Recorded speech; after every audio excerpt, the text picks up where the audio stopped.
hoy está con nosotros Javier Echevarría, psicólogo y actor y director teatral, que acaba de publicar el libro titulado Padres de la Patria. Cómo criar, bueno, este es el subtítulo, ¿no? Cómo criar a un peruano diferente. Le damos la más cordial bienvenida y voy a leer acá la primera cita de la página 15 y de la siguiente. Dice, sin embargo, hay una paradoja inherente en la construcción de una sociedad democrática. No podemos tener democracia sintiéndonos víctimas, victimarios y salvadores. Es necesario que seamos protagonistas y nos volvemos, ¿verdad?, ciudadanos y nos volvamos ciudadanos. Sin embargo, el único para que las personas se vuelvan ciudadanos es teniendo democracia. Es la paradoja del huevo y la gallina. Ser ciudadanos para tener democracia o tener democracia para ser ciudadanos. Son ambas cosas a la vez. Pero el derecho de tener ciudadanía no significa necesariamente tener democracia, ¿no? Aquí en el Perú formalmente tenemos democracia, ¿no? Entonces, pues los millones de ciudadanos del Perú tienen esta forma de gobierno. Pero, como decía con mucha razón Luis Felipe Engel, aquí en el Perú no somos 30 millones de habitantes, sino 30 millones de testigos.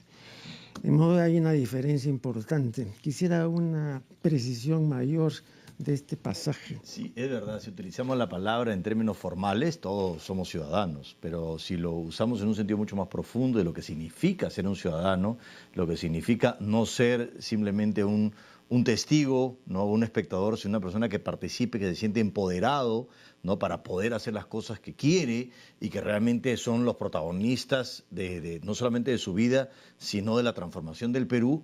Entonces implica pues que ser ciudadano ya tiene que tener unos ciertos requisitos psicológicos que no todo el mundo tiene. Y justamente yo lo que menciono esto de la víctima, victimario y salvador es que este libro es la secuencia, digamos, de tres espectáculos que hice, que debería haber 3 libros, pero empecé por el último y ahora haré los siguientes.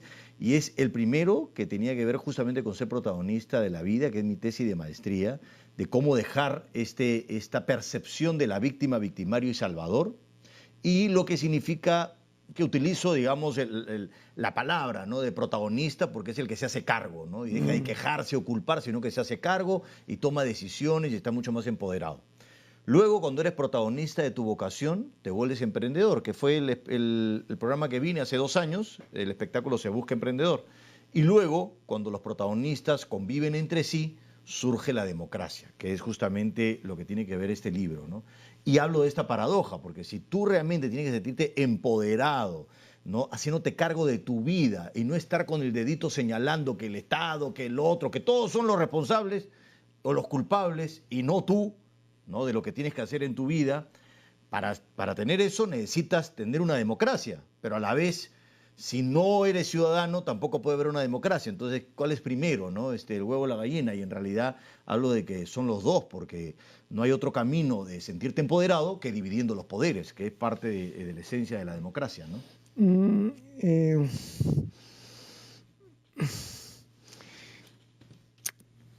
Pero el hombre, como decía Unamuno, siempre ha detestado 2 cosas: el esfuerzo y la responsabilidad. Y entonces, para ser demócrata en los términos que lo planteas, y lo haces muy didácticamente, hay que hacer un esfuerzo y hay que responsabilizarse de las acciones y de las omisiones. Y eso es precisamente lo que el hombre no quiere, de modo que por ahí, para comenzar, la viabilidad de tu propuesta me parece muy lejana. Bueno, cuando habla del hombre, habla de una mayoría, ¿no? Y efectivamente, la democracia en el Perú es muy precaria, justamente porque faltan estas condiciones de ser responsable y de esforzarte para hacerlo. pero eso no implica que debamos renunciar en el esfuerzo y en la responsabilidad, sino promoverlo mucho más, porque si no, ¿cuál es el otro camino? Que renuncies a la responsabilidad para siempre y que sea otro el que decide tu destino, ¿no? Que es la dictadura, o en el extremo, que cada uno hace lo que le da la gana y que sería la anarquía. Entonces, la democracia no es perfecta, ¿no? Pero tal como planteas tú el asunto, y que así lo plantean otros también, parece que unos señores que son los señores fuertes del sistema imponen a estos pobrecitos débiles, ¿no? Y los someten, ¿no? Y entonces resulta que aquí está el que manda y aquí está el que obedece, ¿no? Yo recuerdo que Unamuno decía con mucha razón que ha sido al revés. Porque el hombre siempre ha detestado el esfuerzo y la responsabilidad, de modo que él fue el que sin que se lo pidieran se arrodilló. Al revés, ¿no? Entonces, imaginarse, digamos, a este que fustiga al otro y el otro que se deja fustigar, etcétera, me parece que es una lectura cuestionable. Bueno, pero eso, digamos, hablando de una dictadura de unos pocos que digamos, son autoritarios con respecto a una mayoría, pero también hay dictadura de las mayorías que imponen a una pequeña minoría sus condiciones y ninguna de las dos es democracia. En la democracia creo que todos tenemos que sentirnos empoderados, pero evidentemente hay mucha gente que no le interesa ese camino, porque yo creo que la democracia tiene que ver con, es un producto muy exquisito de la conciencia humana. O sea, el impulso natural de un niño recién nacido es más dictatorial o anárquico. La democracia, de buscar este equilibrio y este empoderamiento, implica pues un esfuerzo, como dice... Oye, pero el argumento científico, digamos, para cuestionar tu posición, lo han expuesto los etólogos, ¿no? La Escuela Etológica Contemporánea, y me parece que tienen razón, ¿no? Ellos parten del presupuesto, que me parece válido, de que el hombre es un animal jerárquico y territorial. Todo animal jerárquico y territorial es intolerante. Entonces, o somete o te sometes, pero sentirse igual a los demás, ¿no? Para eso necesitas pues hacer todo un desarrollo y un esfuerzo, ¿no? Y tener una perseverancia. El común de los hombres no hace eso, ¿no? Claro. Entonces, porque no le es inherente. Someterse y mandar sí le es inherente. Esas son las dos cosas que sí son de programa, o sea, son cosas que nos vienen de fábrica. Pero sentirme igual a los demás es pues, tan lejano como amar a la humanidad o cosas por el estilo. Pero bueno, lo que viene de fábrica es todo lo que compartimos con los animales, que es el sistema límbico. Y es el sistema límbico, efectivamente, funciona bajo esas premisas. Y el abuso del poder y la jerarquía y el sometimiento es propio del sistema límbico, pero la neocorteza tiene que desarrollarse y todas las conexiones sinápticas tienen que darse en función de una sociedad que te acoge y que te enseña otro camino, que no es el de reaccionar, sino el de responder. La reacción, ¿no?, de ataque-huida, ¿no?, de querer someter o querer ser sumiso, además, como hay en muchas especies animales, donde evidentemente es natural también, el sistema límbico funciona de forma natural, pero el ser humano no responde solamente sobre lo natural, sino sobre lo cultural. Y la democracia no creo que sea natural, creo que es un producto cultural que estamos en camino a que poco a poco las personas se sientan más empoderadas. Si uno ve cómo nuestro estado actual, con respecto a lo que quisiéramos llegar en términos democráticos, estamos bien lejos. Pero si uno ve nuestro estado actual con respecto al pasado, yo creo que hemos avanzado bastante, porque ahora creo que por lo menos la gente se siente un poco más empoderada que antes, que sentía que sus condiciones eran absolutamente limitantes y no había nada que hacer en la vida. Pero antes no había la capacidad de destrucción que hay ahora. Eso es verdad. Entonces ahora, es decir, la bomba que tiraron en Hiroshima es una bombita ahora con las que hay, ¿no? Sí. Entonces ahora pues volarían, el otro día le escuché decir esto a un científico, al doctor Montoy, ¿no? Con las bombas que tenemos ahora volaríamos no solamente al planeta Tierra, sino 20 tierras, dijo. Es verdad, todo bueno, entonces, yo creo que la evolución se da en forma paradójica, ¿no? Por un lado, se da en los extremos estadísticos, ¿no? Por un lado, un grupo de personas que cada vez involuciona y comienza a crear como estas bombas atómicas que nos destruyen, y un grupo de personas que también cada vez es mayor que comienza a adquirir un pensamiento que puede ser evidente para muchos, pero que es absolutamente un paradigma totalmente diferente, que la violencia no trae violencia. Es una cosa pues demasiado sofisticada, ¿no? Porque en la historia de la humanidad uno responde a la violencia con violencia y hay muchos hogares donde se hace eso, pero cada vez hay más seres humanos que van teniendo esta conciencia de decir, no queremos ir hacia ese camino. Por tanto, los niveles de destrucción que vemos en el planeta son enormes, pero los niveles digamos, de respuesta de mucha gente que se revela ante eso y que se da cuenta de eso son también muy grandes. Vamos a hacer acá la primera interrupción y ya volveremos.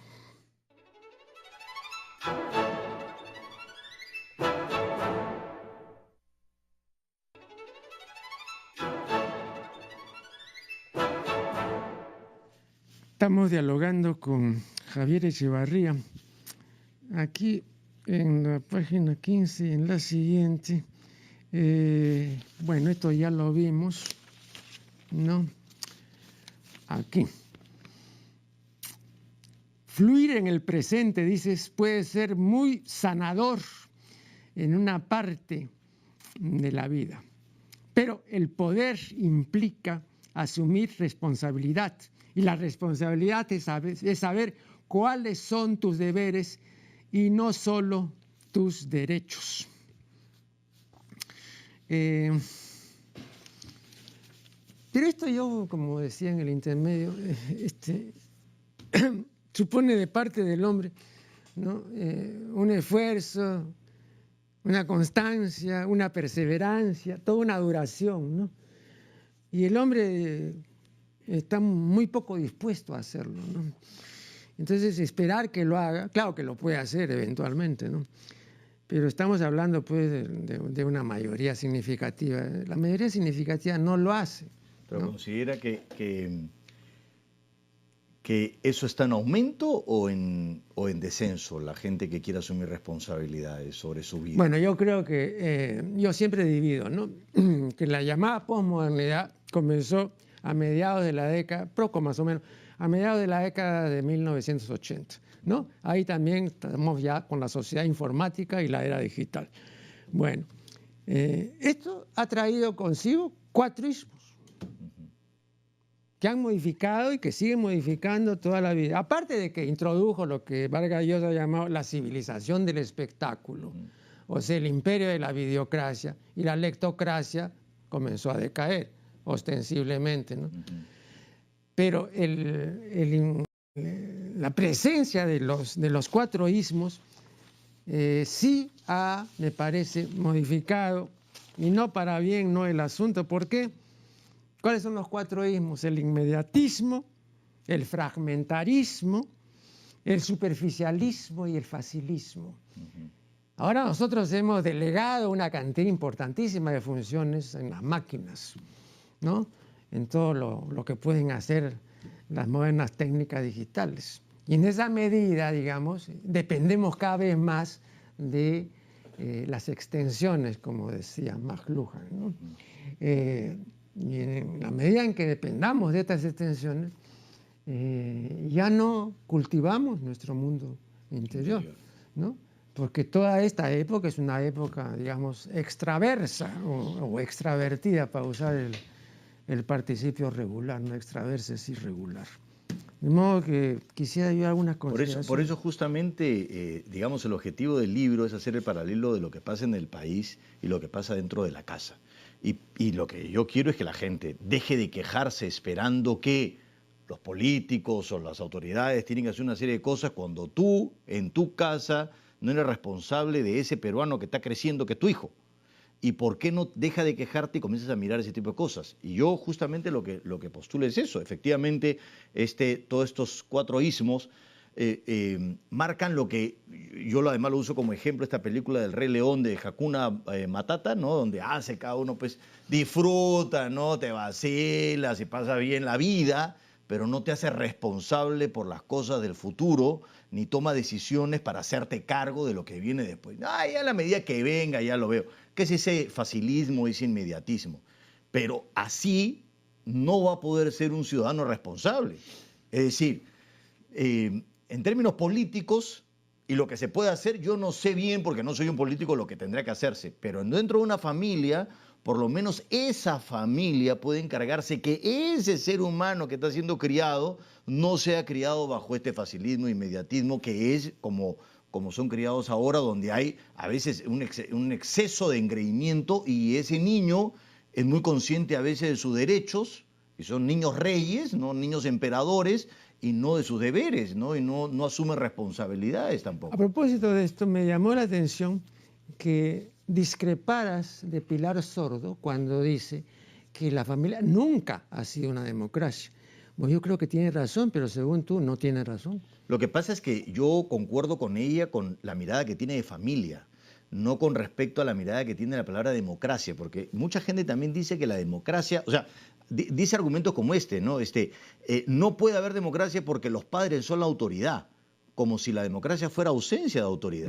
Y en una democracia tiene que haber autoridad, tiene que haber instituciones, tiene que haber reglas claras que no dependan del estado de ánimo de la autoridad, porque lo otro es anarquía.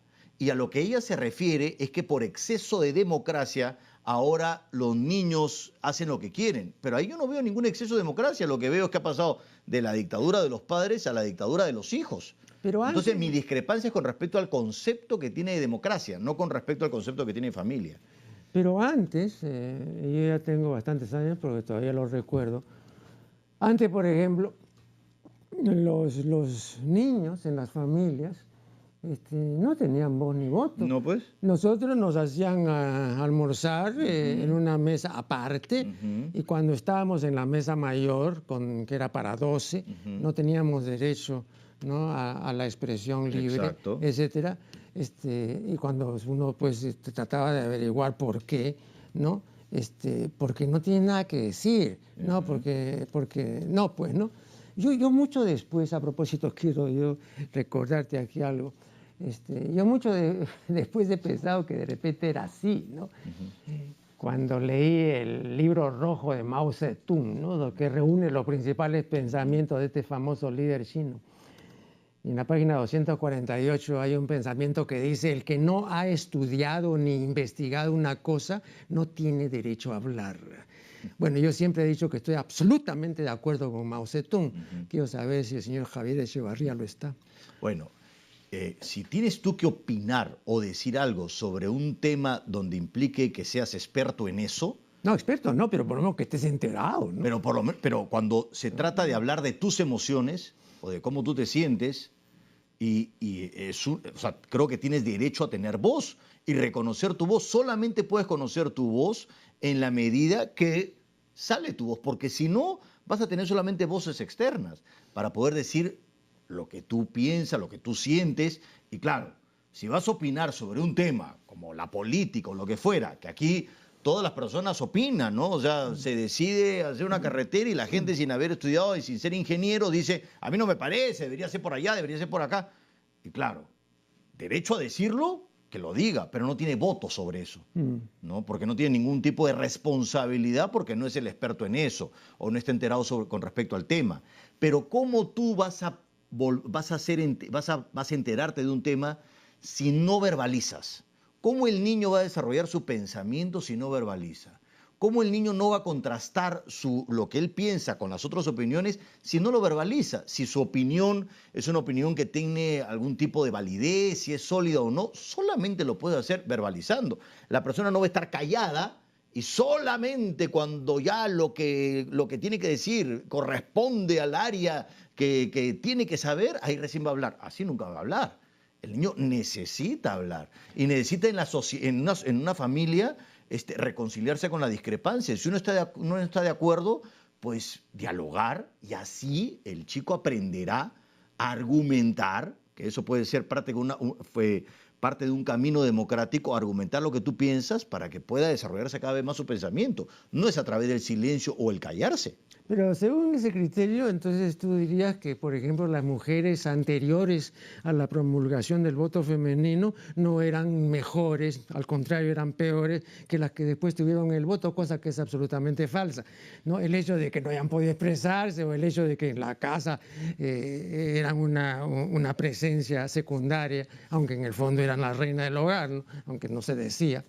Eso nos llevaría a ese planteamiento. Bueno, sí, yo considero que efectivamente, yo me pregunto, ¿cuánto habrán aguantado las mujeres de antes en estos matrimonios que duraban toda la vida, con un abuelito que tenía más de una familia y la pasaba muy bien, pero no importa cómo es ese dicho, a qué iglesia te metas mientras sepas cuál es la catedral, ¿no? ¿Qué parroquia? No me acuerdo cómo es el dicho, ¿no? Y la esposa aguantando y aguantando y aguantando. Y parte de esta revolución del empoderamiento general, cuando la mujer le dijo al hombre un ratito, si te vas a casar conmigo, los dos tenemos que ser felices. Y ahí empezaron los divorcios. Pero ahí Porque la democracia y la felicidad es más difícil. Ahí también empezó el error, porque el matrimonio no está hecho para ser feliz. ¿Quién te ha dicho eso? No, Noel Clarazo tiene todo un libro, digamos, sobre el matrimonio. Y él dice, nunca el fin del matrimonio... Nunca lo fue. Nunca lo fue, pero ni tampoco ahora menos, pues. No, ahora menos, pues, ¿no? Porque tú juntas dos seres, ¿no? Y pueden realizar en lo sucesivo una serie de cosas, entre ellas la principal, esta procreativa del Código de Derecho Canónico, pero eso no los hace mejores. Mejores no, sí. pero yo creo que el estándar de felicidad, que podríamos discutir muchísimo además qué es la felicidad, porque es complejo y relativo a cada persona, pero ese estándar ha subido y las personas no aguantan tantas pulgas en un matrimonio. Yo creo que hay una equivocación. Yo creo que tú te estás refiriendo a lo que es un sucedáneo, que bueno, terminan todos por aceptarlo como tal sucedáneo, que es el bienestar, ¿no? Bueno. Cierta comodidad, digamos, ciertas facilidades, ¿no? De orden, sobre todo físico, ¿no?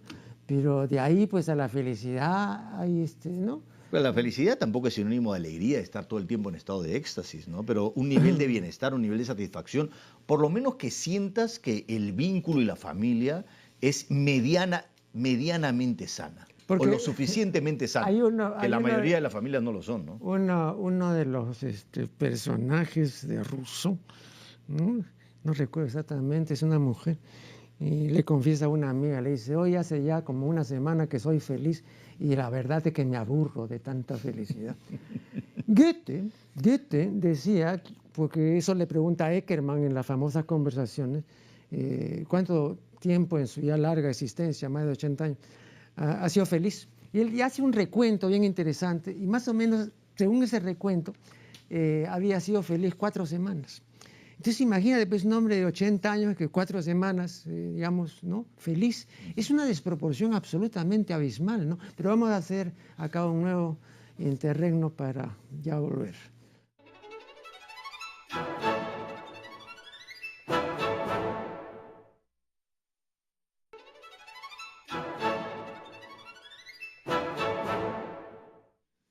Seguimos dialogando con Javier Echevarría. Tú manifiestas en tu libro que esta es una sociedad de derechos, pero no una sociedad de deberes. Quisiera que nos expongas más de Pues lamentablemente, ¿no? Yo creo que esta sociedad se ha basado en muchos derechos que vienen de la familia actual, ¿no? Y pocos deberes, pocas responsabilidades. Y creo que tiene que ver con el paradigma de lo que estamos hablando en un inicio, de haber construido una sociedad de mucha victimización, sobre todo en la peruana. Entonces, se victimizan todo el tiempo y consideran que merecen y no se hacen cargo de su vida ni de las cosas que le están pasando a su alrededor. Entonces están esperando que el otro te resuelva y el otro es el culpable de lo que te pasa. Nunca tú, ¿no? Siempre van a encontrar algún tipo de excusa para echarle la culpa al otro. Entonces, evidentemente, solamente tienen el énfasis en el derecho y no en el deber y en la responsabilidad de resolver las cosas de tu vida. Y yo creo que eso es parte del cambio que por lo menos a mí sí me interesa hacer, porque soy una persona que considera que el cambio sí es posible y que hay que ver en los pequeños números, es verdad lo que usted dice, y hay muchas cosas en el mundo que deprimen, pero también hay cosas que es bueno señalar como positivas, que están mejorando, ¿no? Por ejemplo. Como por ejemplo la conciencia de mucha gente cuando suceden cosas injustas y que la gente reacciona. Cuento un ejemplo nomás concreto de lo que ha pasado en mi vida, que a mí me asombra. Cómo yo nací en una sociedad absolutamente racista, donde el racismo era normal y cotidiano, y ahora sigue siendo racista, pero el racismo es noticia. Y yo veo en los titulares hasta video, fulanito le dijo a sultanito tal cosa, y son ni siquiera son personas conocidas, son dos personas de la calle, y eso se vuelve noticia. Entonces, eso me parece un avance muy grande, porque en el mundo en el que yo crecí, eso no era noticia, eso era normal. Y había que aguantarse y bajar la cabeza. Y ahora la gente no baja la cabeza y reclama, y eso me parece positivo. Ahora, respecto a ese punto, dos cosas, ¿no? Una, que el término racismo es un término que se comenzó a usar en la década del 60. No es correcto, ¿no? Pero... Ya, ese es un primer punto. Recordemos, por ejemplo, que la gente de principios del 900, Mariátegui y compañía, no hablaban del racismo, hablaban de la cuestión indígena, ¿no? Y hablaban de los indígenas. De lo étnico. No, mi abuelo paterno formaba parte del consejo editorial juntamente con Dora Mayer y otros integrantes de un boletín que se llamaba El Deber Pro Indígena. Y era, digamos, la defensa de la masa indígena, ¿no? Pero no había nada relativo al racismo. Aún más, toda la gente pensante entonces era, en los términos actuales, racista, comenzando por Mariátegui, ¿no? De modo que la conciencia de que no debería ser así es muy posterior, ¿no? Es como, digamos, la conciencia del cholo. El primer artículo que se escribió sobre el cholo fue el del doctor Sánchez, Luis Alberto Sánchez, en la Revista Mundial, en 1928. Y el artículo se titula La aparición del cholo. Entonces el cholo aparecía en escena, 28. ¿no? Muy tardíamente, ¿no? Pero no, es que antes el problema no era el problema del cholo, sino el problema del indio, ¿no? Y a partir de entonces ya comenzó a hablarse del cholo y posteriormente vino pues el libro del cholo en el Perú y otras publicaciones, ¿no? Pero repito, es como un despertamiento. De la conciencia. Sí, ¿no? Y que ha estado adormecida o sencillamente hemos usado anteojeras, no queríamos ¿No decían ver? que en esa época estaba más conectado Lima con Europa que Lima con Cusco? Sí. Y que literalmente hasta creo que podían llegar más rápido en barco a Europa que a Cusco, que no había ningún camino. La ausencia de caminos, por ejemplo, en nuestro país es una clara muestra de que el otro no me importa. Que en Sudamérica no pasa eso. En muchos países de Sudamérica hay mucho más caminos y mucho más conexión. Bueno, pero eso fue estropeado por la invasión española, porque recordemos el Capac-Ñan, o sea, una extraordinaria red vial de los incas, pues. que comprendía en su época de auge 5 o 6 países. ¿Es verdad? Claro, pero después comenzó ya, ¿no? El exterminio, llamémoslo así, no solamente de la masa indígena, que no sé cuántos millones, eso fue un genocidio así impresionante, ¿no? Y el privilegio de algunas clases, ¿no? Con respecto a otras, ¿no? Y esta gran indiferencia a la mayoría en realidad del país, ¿no? Que está en toda la región andina o amazónica. Oiga, pero bien, una cuestión de, no sé, de educación, ¿no es cierto? Una cultura que por entonces todavía no surgía con perfiles propios. Yo recuerdo, porque recuerdo haber sido pues en esa época frecuentador, ¿no? De la librería de don Juan Mejía Vaca en la cuadra 7 de Girón a Zángaro, ¿no? Tuve una cierta amistad con don Juan, y era una librería en la pues que siempre uno hallaba algún intelectual, algún artista, y varias veces me he encontrado con Sebastián Salazar Bondi, con el Cabezón Balega, en fin, con varios, ¿no? Pero a veces también aparecía por ahí un personaje de la política de entonces, de la época de los chinos sobre todo, que era don Julio de la Piedra, ¿no? Era un connotado señor, una persona de mucho dinero. Y recuerdo que una conversación que tenía con Mejía Vaca, le oí decir lo siguiente, yo estaba ahí en las inmediaciones. Le decía, oiga usted, Juan, pero los campesinos esto no entienden. Lo voy a contar. pues decían pues el señor de Pomalca, ¿no? Tenía pues un gamonal, pues, pero así de primera, ¿no? Vea, yo veo que en Pomalca hacían sus necesidades en la pampa, que no es pues para eso. Entonces, Entonces les dije, ya, oiga, usted no es para eso. No entendí, seguían haciendo. Entonces, ¿qué cosa hice? Resolví construirles unos bañitos. Entonces, construí varios de estos baños y les expliqué y les dije, vean, a partir de acá ya dejen de hacer esto en el campo, sino que van al baño, les expliqué cómo funciona esto. Muy bien. ¿Sabe usted lo que pasó? Regreso yo al cabo de un mes o dos, abro los bañitos. ¿Y qué cosa había ahí? Los cuyes, las gallinas, las papas. Lo habían convertido en una despensa y seguían haciendo en la pampa. Entonces don Juan le decía a don Julio, pero es que eso se llama educación. Pues no, sin educación hay eso. Pues no, entonces no entiende para qué es el baño, ¿no? Entonces yo creo que aquí hay esta carencia de educación que no es tampoco nueva, ¿no? Tal vez ahora se ha agudizado en otros términos, pero viene de antiguo, ¿no? Bueno, pero también tiene que ver con diferencias culturales, ¿no? En la época también, antes, la gente no iba al baño y qué sé yo, en la época antes de la Revolución Francesa, los nobles, ¿dónde lo hacían? Dice que lo hacían ahí en los palacios, ahí y venía, ¿cómo se llama? Claro. ¿Cómo le decían? El cubero, ¿no? Y decía, te quiero ir al baño, venía el cubo mientras seguía hablando contigo. Entonces, claro, esos son... No, y los reyes, además. Y los reyes también, los reyes, ¿no? Sí, los reyes tenían así.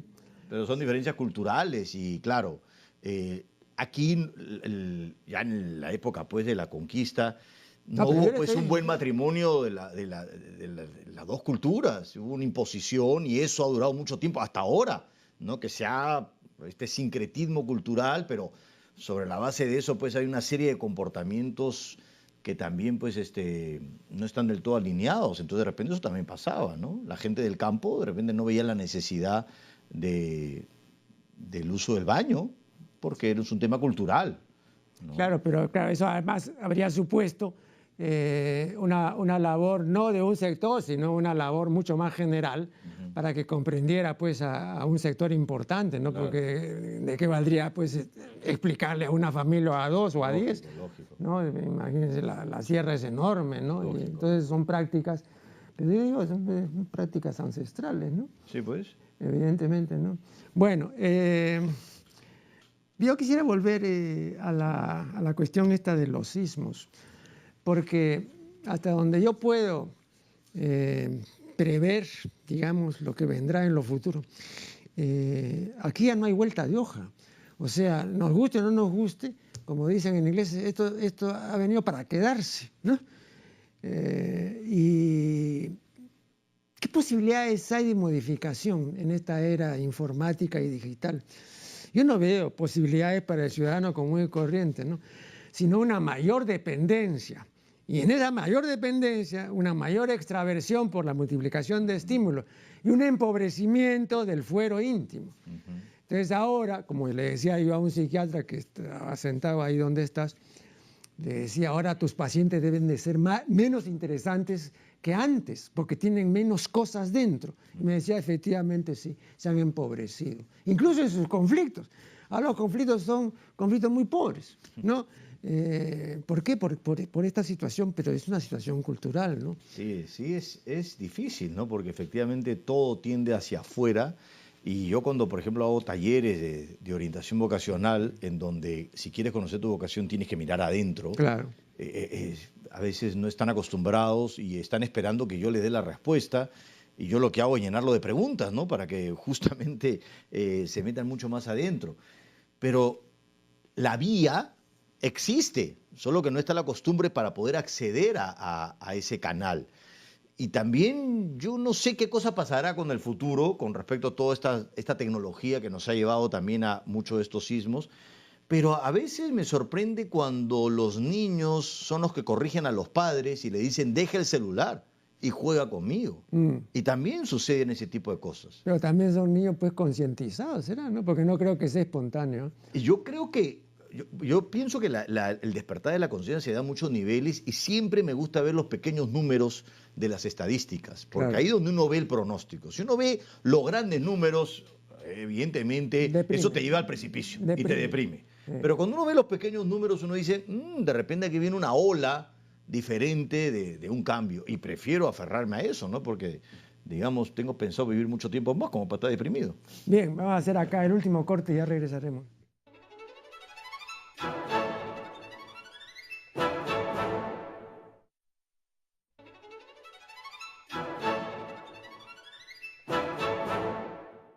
Bien, esta es la recta final de una interesante conversación, como siempre, además, ¿no? Con nuestro ilustre invitado.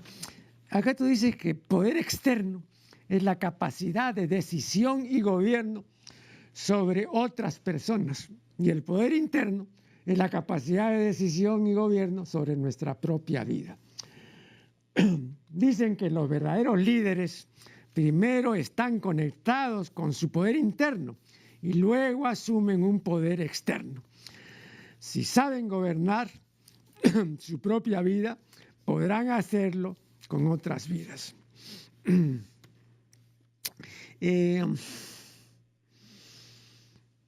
Ocurre, sin embargo, que el conocimiento de uno mismo es una realidad infrecuente, ¿no? El conócete a ti mismo del oráculo délfico es una recomendación muy sabia, pero de difícil consecución, ¿no? Muy pocos la cumplen, ¿no?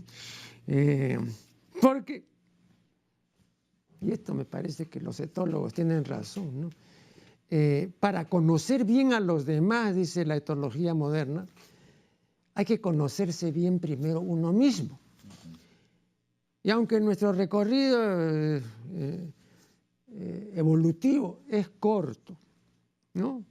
Digamos, pues los últimos 45 años, para no irse más atrás, ¿no? Para estar solamente en el Paleolítico superior. Aunque yo digo que si nosotros nos pusieran en contacto con un habitante de Altamira son 20.000 años, ¿no? Lascaux, Altamira son 20.000 años. Tampoco podríamos ya entendernos con un cavernícola de estos, ¿no? Entonces, desde ya un buen tiempo, de todas maneras, pues son 20.000 años, ¿no? Ya pues hemos podido, ¿no? A conocernos, pero no hemos aprendido. Los etólogos dicen que esta incapacidad de conocernos a nosotros mismos es, los etólogos norteamericanos usan la expresión built-in, o sea, estructural, está en nosotros, viene de fábrica. Entonces nos fregamos, porque si esa incapacidad, ¿no? Sencillamente, ¿no? ya no se va a poder mejorar. Hay algo bien interesante en todo esto, porque estas capacidades, cuando sí tienen un curso, lo tienen porque ya está el asunto simplemente como para echar a andar la cuerda del reloj para que comience a caminar. El mejor ejemplo es el lenguaje, ¿no? Chomsky, que es un gran especialista en lingüística, dice: la estructura del lenguaje humano es muy complicada, muy compleja para que la conozca bien un niño. Muy difícil. Pero el niño tiene esta capacidad built-in. Entonces esto de acá, del contacto con los demás, sobre todo con la familia, con el entorno pues, del hogar y todo, es simplemente el disparador. Pero no aprende. Por eso Chomsky dice, es un error decir aprendió, no aprendió. Simplemente le dieron, ¿no?, la señal de partida y entonces todo se puso en movimiento, porque tiene razón, porque aprender una lengua es muy difícil y un niño de 3 años no puede pues aprender. Entonces me refiero a eso, ¿no?, de estos elementos de fábrica. Sí, pero el conocerse a sí mismo efectivamente es complejo y algunos tienen más facilidad y otros no. No necesariamente, o sea, está relacionado, pero no es lo mismo que tener poder sobre tu vida. Porque hay personas que de pronto no profundizan mucho sobre su vida, no se conocen tanto, pero las decisiones que toma sobre su vida, él se hace caso a sí mismo. Sí. O sea, él toma una decisión, a partir de ahora voy a hacer esto en mi vida y lo cumple. Es decir, tiene las riendas de su propia vida, pero la mayoría de las personas no lo hace. O sea, es más, ni siquiera tiene que ver con un conocimiento muy profundo. A veces el doctor le dice que tiene que hacer tales cosas o que tiene que hacer tales ejercicios, qué sé yo, y uno sabe y no lo hace, porque uno es el mayor desobediente con respecto a uno mismo. Entonces, si uno no tiene una buena relación con el espejo, ¿no?, y uno no se hace caso, ¿de cómo haces tú para que otra persona te haga caso, que es cuando hablo del poder externo. ¿Cómo hacen estos padres de familia que no se hacen cargo de su vida y no tienen ese poder interno y no saben gobernar su vida? ¿Cómo hacen para gobernar a otro? Yo recuerdo, perdón, que cuando estudiaba Derecho, hace ya muchos años, ¿no? Conocí al doctor Víctor Modesto Villavicencio, ¿no? Que había escrito pues, obras de su especialidad. Y en una ocasión le preguntaron, un gran criminalista, si él habría sido, o si él fuera capaz alguna vez de cometer un crimen. Y me sorprendió la respuesta, dijo sí. Sí. Otra cosa es que lo cometa. Pero la respuesta fácil sería decir, no, eso está imposible y todo. Porque hay un exceso de confianza en la verbalización del deseo. Pero de repente, a la hora de los loros, el asunto es diferente. Entonces yo simplemente ¿no? Suspendo mi juicio final.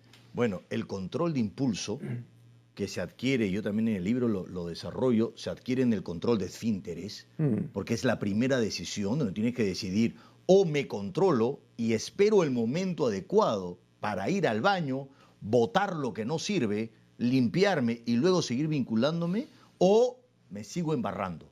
Muchos adultos, y yo considero también que la democracia es saber ir al baño, porque muchos adultos siguen viviendo sin ningún tipo de control de esfínteres y es puro impulso. Entonces, claro, lo que dice este doctor, efectivamente, uno puede sentir el impulso, pero uno tiene que desarrollar la capacidad, que justamente se da en este momento donde empiezas a desarrollar la capacidad de controlar tus esfínteres y luego la caca emocional es otra cosa, de saber que tener el impulso no significa actuar el impulso, que tiene la posibilidad de controlar tu impulso. Es básico para ser ciudadano.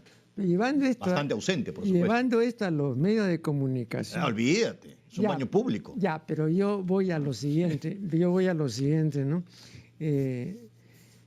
Todos reconocemos la validez del derecho a la libre expresión. Pero eso es una cosa. Pero no en uso de ese derecho. Yo voy a comenzar a decir estupideces y a comenzar a embrutecer a la gente. Entonces eso sí no está penado. No hay ninguna ley que diga no se permite. Bueno, es que la libertad de expresión muchas veces es la libertad del vómito. Sí, pues, pero no hay proceso. Claro. No hay proceso. Y y eso creo que viene del hogar, que es justamente a lo que quiero apuntar con el libro. Viene en el hogar, porque los padres tampoco tienen proceso. Entonces crían vomitando. Pura contradicción y no tiene la capacidad de contener sus emociones y le quieren enseñar al hijo a que aprenda a contener sus emociones. O sea, los padres le dicen al hijo, tienes que controlarte. Entonces, si tú no logras controlarte, ¿cómo le vas a enseñar control a tu hijo? Entonces, evidentemente estamos en una sociedad donde lo más común es el descontrol. ¿No? Mira solamente el tráfico, ¿no? El tráfico de Lima, ahí te das cuenta de que nadie sabe ir al baño. ¿No? Que las calles de Lima es también otro baño público donde todo el mundo se tira, ¿no? Su porquería. Y sobre todo a las personas que más quieres dentro del hogar, es a donde más le tiras tu porquería. Y a las personas que más amamos, más dañamos. Entonces, justamente eso para mí es la ausencia de democracia. Eso solamente es sinónimo de anarquía. La democracia es ese punto de equilibrio donde yo con toda fe y esperanza, con el libro y con el espectáculo, quiero por lo menos generar un poco de conciencia, ¿no? Para que uno se dé cuenta de estas cosas y trate de cambiar un poco lo que está ocurriendo. Ahora, hay una dificultad también bien importante que sin duda tú conoces de memoria. Y es que el poder de los medios, como ha dicho Jean-Paul Sartre, y sobre todo el poder de la televisión, es opresivo. Por eso el orden establecido se cuida muy bien de no modificar o de no hacer una campaña de modificación de los contenidos basuralicios de la televisión nacional y además de otra televisión, ¿no? Porque en esa medida pierde el control de esa masa que consume la basura, ¿no? Entonces hay también, esto me parece bien peligroso, porque creo que en parte se debe a esto que te voy a decir, el éxito de la basura. La basura es adictiva. Entonces, una vez que pruebas esto, bueno, ya va a ser difícil, ¿no? Porque tiene... Es cierto, pero mira solamente la gran modificación en la conciencia de que apareció la televisión. Antes estaba la televisión, era un solo televisor en la sala, sin control remoto, se decidía qué canal se iba a ver, seguramente lo decidía el padre o la madre, y se acabó y había que verlo. Después te dan el control remoto. No, después pasó el televisor al comedor, ¿eh? Bueno, O ya, sea, al comedor. pero ya había control remoto. Es decir, el que tenía el control tenía el poder. Así es. Luego tenías la televisión en tu cuarto y ya no 4 canales, 400. Ajá. Y tú sentías que tenías más libertad de poder escoger, pero claro, cada canal era programado por el programador y decidía qué contenidos poner y qué no. Pero ahora no es así. Ahora el chico, el niño, no le interesa tanto la televisión. Está en internet y en su computadora decide no lo que alguien decidió programar, sino en el universo de los contenidos audiovisuales, él dice, hoy, ¿qué me provoca ver? Ajá. Y decide buscar en la red aquello que quiere ver. Eso es una transformación enorme que va a modificar para siempre la televisión. Y toda esta cosa, que, como el término que he dicho, basuralístico, Sí. me encanta, basuralístico, se va a tener que modificar, porque lo que pasa es que la televisión peruana, por ejemplo, no se dan cuenta de esta gran transformación y que dentro de muy poquito ya a la gente no le va a interesar. O sea, hay otro tipo de plataformas como Netflix y otras más, donde tienes tú los contenidos y tu propia voluntad, para eso tiene que estar conectado con lo que te provoca ver, decides, a ver, hoy, ahorita, ¿qué quiero ver? Y nadie decide por ti. Eso implica también una modificación en el poder que tenemos sobre nuestra propia vida. Y lo vemos en el desarrollo de la tecnología. Ahora, una de las cosas que me parece interesante en Javier Echevarría es que siendo como es un crítico perspicaz, ¿no?, de la realidad, no solamente televisiva, sino en general de la realidad nacional, es también a su manera un optimista. Claro, tú podrías decir, yo soy, como dice Bryce, ¿no?, yo soy un pesimista que quiere que las cosas salgan bien, ¿no? Entonces de repente también tú suscribes eso. No me considero optimista. Dice que hay dos miradas, ¿no? Pesimista y optimista, la del vaso medio lleno y medio vacío. Ajá. Pero hay una tercera postura, que es la del realista, en donde ves el vaso medio lleno y el vaso medio vacío. Las dos cosas. Entonces yo veo lo que hay y las cosas positivas que pueden estar surgiendo y veo todo lo que falta y todas las carencias. Y me interesa tener una mirada completa, porque si solamente veo el vaso medio vacío, me voy a deprimir. Y si solamente veo el vaso lleno, me voy a engañar. Y creo que son las dos cosas. Ya este vaso ya casi, ya no es medio vacío, sino un poquito nomás lleno. Y de repente en el Perú pasa eso, que hay un poquito nomás de líquido, pero todo este espacio vacío es un universo de posibilidades, de cosas que podemos adquirir. Y la única manera de hacerlo es hablando de esto, es comunicándolo, es buscando espacios de conversación, y así la conciencia se puede instalar. Entonces yo me considero, en cierto sentido, más realista, tratando de integrar estas dos posibilidades. Y el pesimismo a veces también me invade, ¿eh? Pero, También, ¿no? Pero digamos, y permíteme que aduzca mi propio caso sencillamente por la razón de que lo conozco bien, ¿no? ¿No te parece a ti significativo de que en la televisión nacional, donde antes había programas culturales, ahora no los haya y solo haya sí, pero es que yo creo que la televisión nacional va a desaparecer como la conocemos y dentro de poco tiempo. Porque la tecnología está cambiando. O sea, la única televisión que tiene sentido de ver en la programación es aquellos programas que tú puedas interactuar y opinar. Pero todo lo demás va a tener que estar en plataformas donde uno accede a través de su computadora si uno le da la gana de ver. Pero eso implica mejorar en la calidad. Por eso es que las series, estas series gringas que están teniendo tanto éxito, tienen una mejor calidad que el cine ahora.